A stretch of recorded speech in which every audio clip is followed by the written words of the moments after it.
नमस्कार शेतकरी मित्रांनो, आपलं सर्वांचं कृषी गाथामध्ये स्वागत.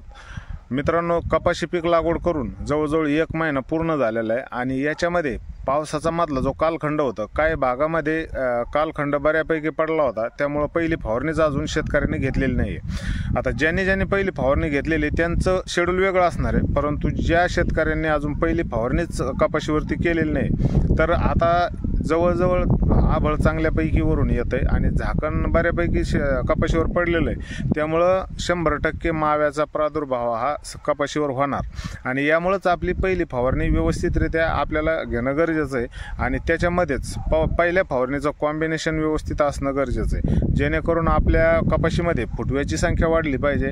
त्याचबरोबर जर कुठं आपल्या झाडावरती माव्याचा प्रादुर्भाव असला तर तो पण नाही राहायला पाहिजे आणि त्याच्यामध्ये जे टॉनिक आपण घेणार तर त्याने जास्तीत जास्त फळफांद्या कशा फुटतील, तर याच्यासाठी ही फवारणी महत्त्वाची असणार आहे.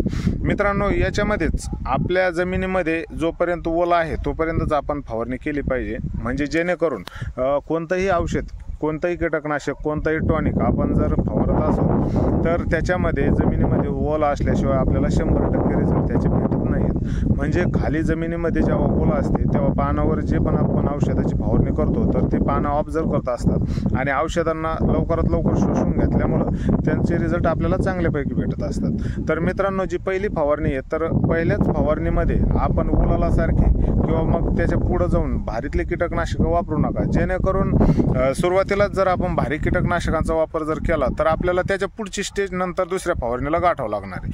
आपण सुरुवात जर हलक्या कीटकनाशकापासून व्यवस्थितरित्या केली, म्हणजे कॉन्फिडोर सारख्या किंवा ॲक्टर सारख्या कीटकनाशकापासून आपण सुरुवात जर केली तर आपल्या झाडावरती कपाशीवरती जी पण किडी येते तर तिचा सुद्धा नायनाट होईल आणि आपण हळूहळू करून दुसऱ्या फवारणीला ओलालासारखे औषधं घेऊ शकतो. दुसऱ्या फवारणी ओलाल्याची झाल्यास नंतर तिसऱ्या फवारणीला जसं जसं आपल्याला किडींचा अटॅक आपल्या कपाशीवरती आढळेल त्याप्रमाणे आपण फवारणी घेऊ शकतो. पण आजची जी फवारणी आहे तर ती सुरुवातीला आपण कॉन्फिडोर किंवा एकतर बायरचं कॉन्फिडोर घ्या किंवा मग सिजेंटाचा ॲक्ट्रा घ्या, जेणेकरून यांचं प्रमाण आहे प्रति लिटर अर्धा ग्रॅम, या हिशोबाने आपण याचं प्रमाण घेऊन फवारणी करावी.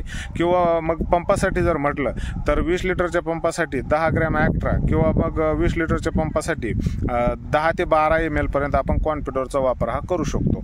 मित्रांनो, राहिला प्रश्न टॉनिकचा, तर टॉनिकमध्ये पण आपण सुरुवातच एकदम भारी टॉनिक घेऊन किंवा मग आपण जास्तीत जास्त सरकीची हाईट वाढवण्याकडे आपला कल असतो, पण त्यामध्येच आपण सरकीची हाईट पण वाढली पाहिजे आणि आपल्या फळफांद्या सुद्धा व्यवस्थित सरकीला फुटल्या पाहिजे किंवा कपाशीला फुटल्या पाहिजे, याच्यासाठी काम करणं गरजेचं आहे.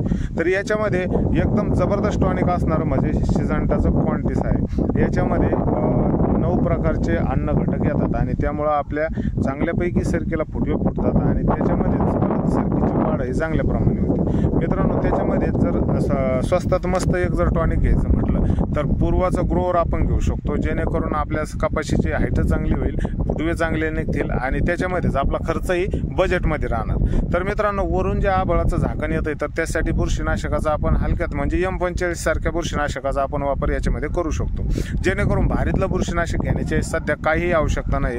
फक्त M45 सारख्या पहिली फवारणीला M45 सारख्या बुरशीनाशकाची आपण फवारणी करावी. त्याचं प्रमाण असणार आहे 2 ग्रॅम प्रति लिटर, म्हणजे 20 लिटरच्या पंपासाठी आपण M45 हे 40 ग्रॅमपर्यंत घेऊ शकतो. मित्रांनो, जेणेकरून टॉनिकचा राहिला प्रश्न, तर टॉनिकचं कोणतंही टॉनिक घेतलं तरी 2 ml प्रमाणेच याचं प्रमाण घ्या, म्हणजे क्वांटिस घ्या किंवा मग ग्रोवर घ्या, तर 2 ml प्रति लिटर या प्रमाणे घ्या आणि 20 लिटरच्या पंपासाठी जर झालं तर 40 ml ने याचं प्रमाण घ्यायचं. दुसऱ्या फवारणीचा व्हिडिओ आपण लवकरच अपलोड करणार आहे, तोपर्यंत भेटूया. आणि हो, मोसंबी पीक आणि इतर सर्वच पिकांची माहिती आपली गुगल वेबसाईटवर उपलब्ध आहे. आपली गुगल वेबसाईट आहे www.कृषिगाथा.com. या वेबसाईटला नक्की भेट द्या. धन्यवाद.